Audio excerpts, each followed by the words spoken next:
കഴിഞ്ഞ വീഡിയോയിൽ എന്തുകൊണ്ടാണ് നമ്മുടെ ഇംഗ്ലീഷിന്റെ A+ നഷ്ടമാവുന്നുള്ള ഒരു ഡിസ്കഷൻ ഉണ്ടായിരുന്നു. അതിൽ നാലാമതായിട്ട് നമ്മൾ പറഞ്ഞിരുന്ന കാരണമാണ് ഗ്രാമർ മിസ്റ്റേക്ക് എന്ന് പറയുന്നത്. നമ്മളിപ്പോൾ ഒരു 5 മാർക്കിൻ്റെയോ 8 മാർക്കിൻ്റെ ഒരു ക്വസ്റ്റ്യൻ ആൻസർ ചെയ്യുന്ന സമയത്ത് അതിലൊരു 5 മാർക്കും ഗ്രാമർ മിസ്റ്റേക്ക് വരുത്തി കഴിഞ്ഞാൽ അതിൻ്റെ പകുതി മാർക്കേ ചിലപ്പോൾ നമുക്ക് ടീച്ചേഴ്സ് തരുള്ളൂ. സോ ഗ്രാമർ മിസ്റ്റേക്സ് നമുക്ക് പതുക്കെ കുറച്ച് കൊണ്ടുവരണം. ഇന്ന് നമ്മൾ ചെറിയൊരു ബേസിക് ആയിട്ടുള്ള ഒരു ഗ്രാമർ പോർഷനാണ് നോക്കുന്നത്.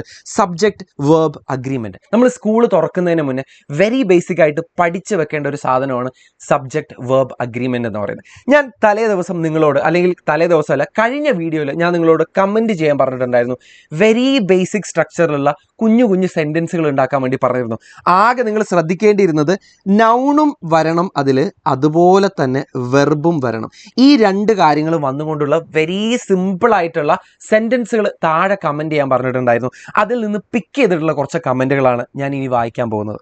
ഷാനിബ പറയുന്നു, Nadish place correct, he runs correct, he place football correct.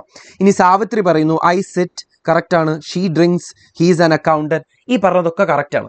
ഇനി ഇതിൽ കറക്റ്റ് അല്ലാത്ത 1-2 സെന്റൻസുകളുണ്ട്. അത് ഞാനല്ല പറയേണ്ടത്, നിങ്ങളാണ് പറയേണ്ടത്. ഈ വീഡിയോ കഴിഞ്ഞതിന് ശേഷം നിങ്ങൾക്കത് കമന്റ് ചെയ്യാവുന്നതാണ്. അപ്പോൾ കഴിഞ്ഞ വീഡിയോ ആരെങ്കിലും കണ്ടിട്ടില്ല എന്നുണ്ടെങ്കിൽ അത് പോയി കാണാവുന്നതാണ്. ഇനി നിങ്ങളത് കണ്ടിട്ടില്ലെങ്കിലും പ്രശ്നമൊന്നുമില്ല. ഈ വീഡിയോ അതിൻ്റെ ഒരു കണ്ടിന്യൂഷൻ ആയിട്ട് മാത്രം കണ്ടാൽ മതി. ഇതൊരു പുതിയ ടോപ്പിക്കാണ് നമ്മൾ ഈ വീഡിയോയിൽ ഡിസ്കസ് ചെയ്യുന്നത്. സോ ഈ വീഡിയോയിൽ നമ്മൾ ഡിസ്കസ് ചെയ്യുന്നത് സബ്ജക്റ്റ് വേർബ് അഗ്രിമെന്റ് എന്നാണ്. ഈ വീഡിയോ ഡിസ്കസ് ചെയ്യാനുള്ള കാരണം എന്തേ, വേറൊരു കുട്ടി കമന്റ് ചെയ്തിരിക്കുക, സാർ നൗൺ വെർബ് എല്ലാം ഒന്ന് വിവരിച്ച് മനസ്സിലാക്കി തരുമോ എന്നുള്ളത്. അപ്പം നിങ്ങൾ നൗൺ അറിയില്ല, വെർബ് അറിയില്ല എന്നുള്ളതിലൊന്നും ഒരു മടിയും വിചാരിക്കേണ്ട. നമ്മളെല്ലാവരും ഇങ്ങനെ തന്നെയാണ് സ്റ്റാർട്ട് ചെയ്യുന്നത്. We make mistakes and that's how we learn. അങ്ങനെ മാത്രം നിങ്ങൾ എടുത്താൽ മതി. ഇന്ന് നമ്മൾ സബ്ജക്റ്റ് വേർബ് അഗ്രിമെന്റ് എന്ന് പറയുന്ന വെരി ബേസിക് ആയിട്ടുള്ള ഒരു ഗ്രാമറാണ് പഠിക്കുന്നത്. അതിനു മുന്നേ നമുക്ക് നൗൺ എന്താണെന്ന് അറിയണം, പ്രോനൗൺ എന്താണെന്ന് അറിയണം. നൗൺ എന്ന് വെച്ചാൽ ഒന്നുമില്ല, ഈ ഒരു വ്യക്തിയോ ഒരു സ്ഥലമോ ഒരു സാധനമോ ഒരു ആശയോ ഇതിനൊക്കെയാണ് നമ്മൾ പൊതുവായിട്ട് നൗൺ അല്ലെങ്കിൽ മലയാളത്തിൽ നാമം എന്ന് പറയുന്നത്. For example, the dog is playing in the park എന്ന് പറയുന്നിടത്ത് ദ ഡോഗ് ആണ് ഇവിടുത്തെ നൗൺ. അല്ലെങ്കിൽ ഷാനിബ പറഞ്ഞ നാദിഷ് പ്ലേസ് എന്ന് പറയുന്ന നാദിഷ് ആണ് ഇവിടുത്തെ നൗൺ എന്ന് പറയുന്നത്. അല്ലെങ്കിൽ ദ ബാറ്റ് ഈസ് ബ്രോക്കൻ എന്ന് പറയുന്നിടത്ത് ബാറ്റ് ആണ് ഇവിടുത്തെ നൗൺ എന്ന് പറയുന്നത്. അല്ലെങ്കിൽ മൈ സിസ്റ്റർ ഈസ് ലേസി എന്ന് പറയുന്നിടത്ത് മൈ സിസ്റ്റർ ആണ് ഇവിടുത്തെ നൗൺ എന്ന് പറയുന്നത്.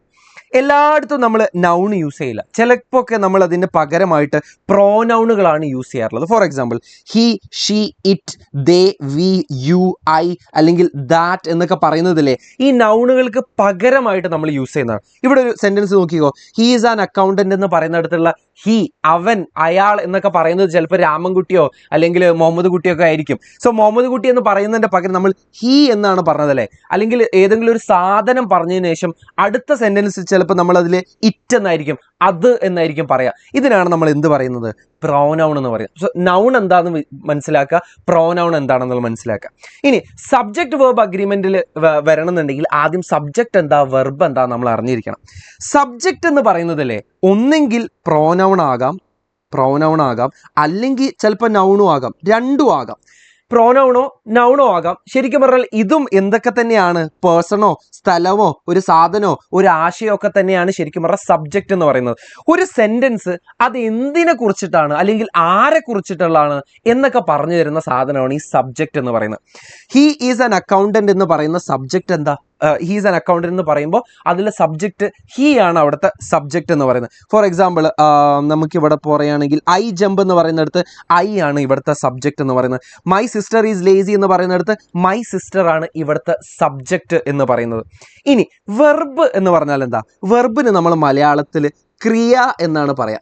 അതായത് ഈ സബ്ജക്റ്റ് ഈ സെന്റൻസിനകത്ത് എന്താണ് ചെയ്യുന്നത്, അല്ലെങ്കിൽ അതിൻ്റെ ഒരു സ്റ്റേറ്റ് ഓഫ് ബീങ് എന്താണ് ചെയ്യുന്നത്, അല്ലെങ്കിൽ ക്രിയ എന്താണ്, ആക്ഷൻ എന്താണെന്നുള്ളതാണ് മനസ്സിലാക്കലാണ് വെർബിലൂടെ ഉദ്ദേശിക്കുന്നത്. ഫോർ എക്സാമ്പിൾ, നാദിഷ് പ്ലേസ് എന്ന് പറയുമ്പോൾ പ്ലേസ് എന്ന് പറയുന്നതാണ് വെർബ്. ഹീ റൺസ് എന്ന് പറയുമ്പോൾ റൺ ചെയ്യുന്നതാണ് ഇവിടുത്തെ വെർബ്. ഹീ പ്ലേസ് ഫുട്ബോൾ എന്ന് പറയുമ്പോൾ പ്ലേസ് എന്ന് പറയുന്നതാണ് ഇവിടുത്തെ വെർബ്. ക്രിയ എന്ത് ചെയ്യുന്നു, ആക്ഷൻ എന്താണ് എന്ന് പറയുന്നതാണ് വെർബ് എന്ന് പറയുന്നത്. ഇനി നമുക്ക് വേറൊരു കാര്യം അറിയാം. When it comes to count, നമ്പറിൽ എത്ര എണ്ണം എന്നുള്ളതിനനുസരിച്ച് നമ്മൾ സിംഗുലർ എന്നും പ്ലൂരൽ എന്നും പറയാറുണ്ട്. ഒരെണ്ണാണെന്നുണ്ടെങ്കിൽ നമ്മളതിനെ സിംഗുലർ എന്നാ പറയാം. ഒന്നിലധികം ഉണ്ടെങ്കിൽ, ആ നമ്പർ ഒന്നിലധികമാണെന്നുണ്ടെങ്കിൽ അതിനെ നമ്മൾ പ്ലൂരൽ എന്നാ പറയാം. ഒരു ആപ്പിൾ അത് സിംഗുലർ അല്ലെ, ആൻ ആപ്പിൾ എന്ന് പറയുന്നിടത്ത് അത് സിംഗുലർ ആണ്. ആപ്പിൾസ് എന്ന് പറയുമ്പോൾ അത് ഒന്നിലധികം ഉണ്ട്, അത് പ്ലൂരൽ ആണ്. ഈ കാര്യം ഒന്ന് ശ്രദ്ധിക്കുക. സബ്ജക്റ്റ് എന്താ, വെർബ് എന്താ, സിംഗുലർ എന്താ, പ്ലൂരൽ എന്താ എന്നുള്ളത് മനസ്സിലാക്കുക. ഇനി സബ്ജക്ട് വെർബ് അഗ്രിമെന്റ് എന്താണെന്നുള്ളത് പറഞ്ഞുതരാം. ഭയങ്കര സിമ്പിൾ ആണ്. ഇതിന്റെ ഒരു ബേസിക് ആയിട്ടുള്ള 2 റൂൾ മാത്രമേ നമ്മൾ ഇന്ന് പഠിക്കുന്നുള്ളൂ ഈ ഒരു വീഡിയോയിൽ. അതായത് സിംഗുലർ സബ്ജക്റ്റുകൾക്ക് സിംഗുലർ വെർബും കൊടുക്കണം, പ്ലൂരൽ സബ്ജക്റ്റുകൾക്ക് പ്ലൂരൽ വെർബും കൊടുക്കണം. സിമ്പിൾ അല്ലേ? പറഞ്ഞുതരാം with examples. Ramu drives his car slowly. Ramu എന്ന് പറയുന്നത് ഒന്നല്ലേ ഉള്ളൂ, ഒരാളെ അല്ലേ ഉള്ളൂ, സിംഗുലർ അല്ലേ? അതുകൊണ്ടാണ് നമ്മളിവിടെ ഡ്രൈവ്സ് എന്ന് കൊടുത്തത്. ഡ്രൈവ് എന്നല്ല പറഞ്ഞത്, ഡ്രൈവ്സ് എന്നാ പറഞ്ഞത്. ഒരു എസ് അതിൽ എക്സ്ട്രാ ആയിട്ട് ആഡ് ചെയ്തിട്ടുണ്ട്. അതിൻ്റെ കാരണം രാമു സിംഗുലർ ആയതുകൊണ്ടാണ്. രാമു സിംഗിൾ ആയതുകൊണ്ടല്ല, രാമു സിംഗുലർ ആയതുകൊണ്ടാണ് നമ്മളവിടെ എസ് ആഡ് ചെയ്തത്. A dog barks in the park. Dog, a dog എന്ന് പറയുമ്പോൾ അവിടെ ഒന്നേ ഉള്ളൂ, സിംഗുലറാ. അതുകൊണ്ടാണ് നമ്മൾ ബാർക്സ് എന്ന് പറയാനുള്ള കാരണം. ഇനി വേറൊരു എക്സാമ്പിൾ നോക്കിക്കോ. These cars go fast. These cars എന്ന് പറയുമ്പോൾ ഇത് ഒന്നിലധികം കാറുകളിലെ ഇതെന്താണ്? ഇത് പ്ലൂരൽ ആണ്. ഇത് പ്ലൂരൽ ആയതുകൊണ്ടാണ് നമ്മളിവിടെ എസ് ഒന്നും ആഡ് ചെയ്യാതെ ഗോ എന്ന് പറഞ്ഞത്. ഇത് ഗോ എന്ന് പറയുന്നതാണ് ഇവിടുത്തെ വെർബ്. ഇനി dogs bark in the park എന്ന് പറയുമ്പോൾ അല്ലേ നമ്മളിവിടെ ബാർക്സ് എസ് ആഡ് ചെയ്തിട്ടില്ല. ഡോഗ്സ് എന്ന് പറയുന്നത് എന്താ? ഇത് പ്ലൂരൽ ആണ്. ഇത് പ്ലൂരൽ ആയതുകൊണ്ടാണ് നമ്മളിവിടെ ബാർക്ക് എന്ന് മാത്രമേ പറഞ്ഞിട്ടുള്ളൂ, ബാർക്സ് എന്ന് പറഞ്ഞിട്ടില്ല. ഇനി സാവിത്രി പറഞ്ഞിരിക്കുന്ന ഐ സിറ്റ് കറക്റ്റാ. ഇത് കറക്റ്റ് ആണോ ശരിക്ക്? ഐ എന്ന് പറയുന്നത് ഒരാളല്ലേ ഉള്ളൂ, ഒരൊറ്റ ഒന്നല്ലേ ഉള്ളൂ, അത് സിംഗുലർ അല്ലേ? പിന്നെ എന്തുകൊണ്ട് അവള് സിറ്റ് എന്ന് പറയാനുള്ള കാരണം? അവള് സിറ്റ്സ് എന്നല്ല പറഞ്ഞത്. ഇത് തെറ്റല്ലേ? ഇത് തെറ്റല്ല. വേറെ ഒരു ബേസിക് ആയിട്ടുള്ള റൂള് കൂടെ ഞാൻ പറഞ്ഞുതരാം. നമ്മൾ ഈ പ്ലൂരലായ സബ്ജക്റ്റിന്റെ കൂടെയാണ് നമ്മൾ V1ന്റെ ബേസ് ഫോം മാത്രം, എസ് ഒന്നും ഇല്ലാതെ V1 മാത്രമേ യൂസ് ചെയ്യുള്ളൂ എന്ന് പറഞ്ഞു. അതിന്റെ കൂട്ടത്തിൽ പഠിക്കുന്ന 2 സാധനമാണ് ഐയും യുവും. I you they we. അയ്യു ദേവി, ഈ ദേവിയുടെ ചിത്രം മനസ്സിലേക്ക് ഇങ്ങോട്ട് വന്നാൽ മതി. അയ്യു ദേവിയും പ്ലൂരലിൻ്റെയും കൂടെ നമ്മൾ ബേസ് ഫോം മാത്രമേ യൂസ് ചെയ്യുള്ളൂ. For example, I play football every Sunday. Play എന്നാണ് പറഞ്ഞത്. You read books during the weekend. You എന്ന് പറഞ്ഞപ്പോഴും നമ്മൾ അവിടെ ബേസ് ഫോം മാത്രമേ യൂസ് ചെയ്തുള്ളൂ. They eat, we watch, you run. കണ്ടോ? ഇത്രയും കാര്യങ്ങൾ നിങ്ങൾ ശ്രദ്ധിച്ചോ? ഐ യു ദേവി, പിന്നെ പ്ലൂരലോ ആണ് വരുന്നുണ്ടെങ്കിൽ, അല്ലെങ്കിൽ പ്ലൂരലോ ആണ് വരുന്നുണ്ടെങ്കിൽ നമ്മൾ അവിടെ വെർബായിട്ട് യൂസ് ചെയ്യേണ്ടത് അതിൻ്റെ ബേസ് ഫോം ആണ്, എസ് യൂസ് ചെയ്യരുത്. On the other hand, he, she, it, that singular. Suresh ഗോപിനെ ഓർച്ചാൽ മതി. സുരേഷ് ഗോപി ഷിറ്റ് എന്ന് പറയുന്ന പോലെ നിങ്ങൾ ആലോചിച്ചാൽ മതി. ഹി, ഷീ, ഇറ്റ്, ദാറ്റ് വരികയാണെന്നുണ്ടെങ്കിൽ നമ്മൾ V1ന്റെ കൂടെ, വെർബിന്റെ കൂടെ ഒരു എസ് കൂടെ ആഡ് ചെയ്യണം. Four example, he runs every morning, she rights beautiful stories, it shines brightly in the sky, that looks interesting, she place the piano well. ശ്രദ്ധിച്ചോ? ഇത് വെരി ബേസിക് ആയിട്ടുള്ള ഒരു ഗ്രാമറാണ്. പക്ഷെ ഇത് തെറ്റിച്ചത് കൊണ്ട്, ഇത് ഒരുപാട് പ്രാവശ്യം തെറ്റിച്ചാൽ ചിലപ്പോൾ ടീച്ചേഴ്സ് 1-2 മാർക്കൊക്കെ നമ്മുടെ നിന്ന് എടുക്കും. അപ്പോൾ ഗ്രാമാറ്റിക്കലുള്ള മിസ്റ്റേക്സ് ഇനിയുള്ള ദിവസങ്ങളിൽ നമ്മളിങ്ങനെ കുറച്ച് കൊണ്ടുവരും.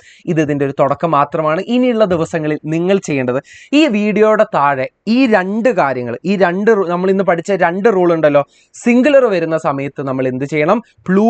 പ്ലൂരൽ വരുന്ന സമയത്ത് അതിൻ്റെ കൂടെ ഐയും യുവും എക്സ്ട്രാ ആയിട്ട് വരുന്നുണ്ട് പ്ലൂരലിൻ്റെ കൂടെ. ഇങ്ങനെ വരുന്ന സമയത്ത് നമ്മൾ എന്ത് ചെയ്യണം എന്നുള്ളതാണ് ഇന്ന് പഠിച്ചത്. ഇതുപോലത്തെ ഒരു 2 സെൻറ്റൻസുകൾ ഓരോ സെക്ഷനിലും ഈ റൂള് വെച്ചിട്ട് ഒരു 2 സെൻറ്റൻസും, ഈ റൂള് വെച്ചിട്ട് ഒരു 2 സെൻറ്റൻസും നിങ്ങൾ താഴെ കമൻറ്റ് ചെയ്യണം. നിങ്ങളെ കമൻറ്റിൽ നിന്ന് പിക്ക് ചെയ്തുകൊണ്ടായിരിക്കും ഞാൻ അടുത്ത വീഡിയോ ചെയ്യുന്നുണ്ടായിരിക്കുക. So bye, thank U.